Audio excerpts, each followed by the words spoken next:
Sudah bukan rahasia lagi jika gunung adalah tempat yang menyeramkan bagi orang-orang penakut seperti saya.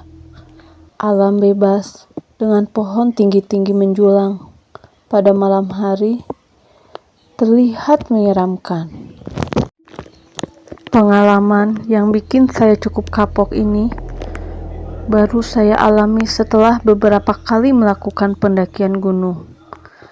Saya bukanlah seorang yang dibekali dengan kemampuan indigo bisa melihat makhluk halus.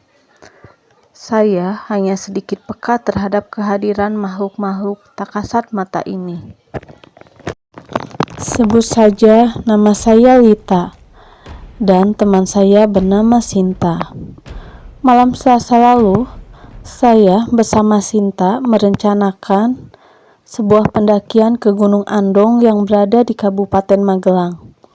Kami berangkat pukul 8 malam dari kota Jogja. Hanya berdua menggunakan satu sepeda motor Vario. Saya sebenarnya tidak suka mendaki gunung malam hari, apalagi cuma berdua, tetapi tidak ada pilihan lain, sebab teman saya baru selesai kerja pukul 5 sore. Menyusuri jalanan Jogja-Magelang sekitar 2 jam, kami memasuki wilayah Magelang bagian gunung-gunungan. Saya tidak tahu apa nama daerahnya, tapi perjalanan ini akan menuju Gunung Andong via Basecamp Sawit. Udara dingin malam lereng gunung begitu menusuk. Sepi, jarang kendaraan melintas. Rasanya hanya kami berdua saja yang melewati jalanan berkelok ini. Perasaan tidak nyaman sudah mulai mengisi hati saya. Saya penakut, jadi saya cepat-cepat gas motor agar segera sampai. Sekitar setengah 11 malam, kami sampai di Basecamp Sawit. Gunung Andong yang pada normalnya sebelum pandemi selalu ramai sampai parkiran penuh sesak, malam ini lengang seperti desa wisata yang telah mati. Hanya ada satu rumah basecamp yang masih buka melayani pendaki. Melihat dari jumlah motor yang terparkir, rasanya sedikit sekali, tidak lebih dari sekitar 10 motor yang saya asumsikan milik pendaki. Perjalanan ke atas benar-benar hanya kami berdua. Kami mulai berjalan membelah rimbunnya hutan pinus. Sebelum memasuki wilayah hutan, saya dibuat syok dengan melihat seekor burung hantu sebesar kucing yang matanya menatap tajam ke arah saya. Jantung rasanya seperti mau copot. Jantung saya deg-degan. Adrenalin ketakutan spontan melonjak drastis sampai ujung kepala. Sambil terus melafalkan ayat kursi dalam hati, saya mencoba tetap tenang agar teman tetap nyaman. Karena sepertinya hanya saya saja yang melihat keberadaan burung ini. Bismillahirrahmanirrahim. Allahu la ilaha illa huwa al-hayyul qayyum.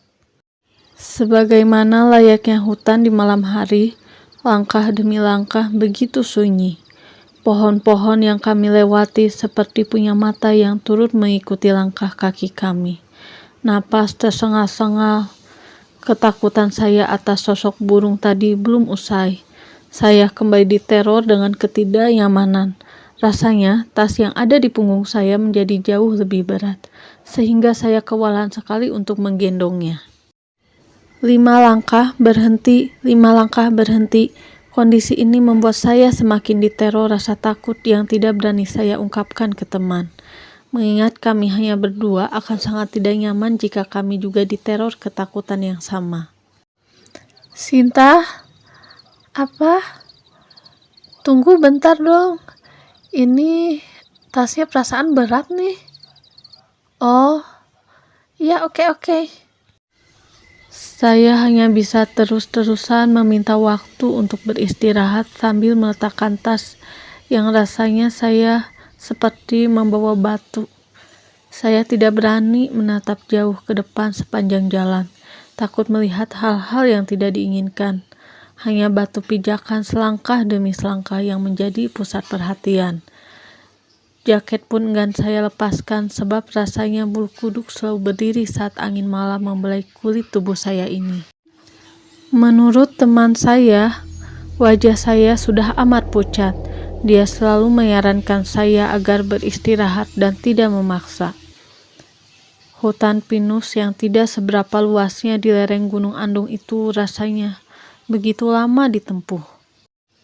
Langkah demi langkah, pelan-pelan adrenalin ketakutan saya mulai bisa saya atasi. Meskipun rasanya masih seperti menggendong batu, saya sudah berhasil lebih kalem perasaannya. Saya sudah bisa pelan-pelan bercanda dan mengobrol dengan teman sependakian saya ini. Setelah saya pikir semua sudah baik-baik, ternyata saya mendapatkan kejutan tambahan. Entah kuping ini error atau bagaimana, sayup-sayup terdengar suara perempuan tertawa.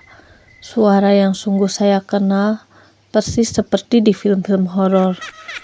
Suara melengking sialan itu tertangkap kuping saya, terdengar jauh.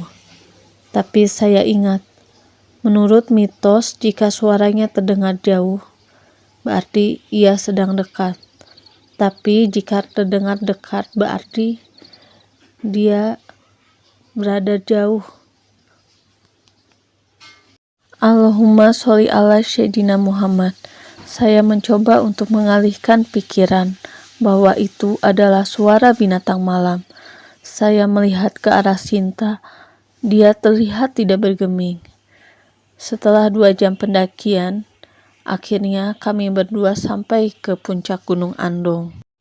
Sekitar pukul 1 dini hari, akhirnya kami selesai mendirikan tenda. Diliputi rasa penasaran, saya memberanikan diri bertanya kepada Sinta. Sinta, apakah kamu tadi mendengar suara perempuan tertawa? Jawaban Sinta, suara perempuan tertawa? Saya tidak mendengarnya. Jawabannya sungguh mengecewakan. Ternyata saya hanya mendengar sendirian. Dan malam ini akan terasa begitu panjang. Semoga di sini tidak ada yang lebih menyeramkan lagi.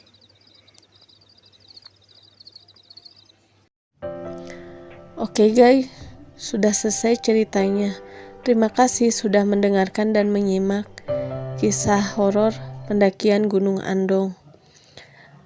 Jangan lupa subscribe dan klik loncengnya dan klik tombol like untuk mendukung channel ini supaya terus berkembang.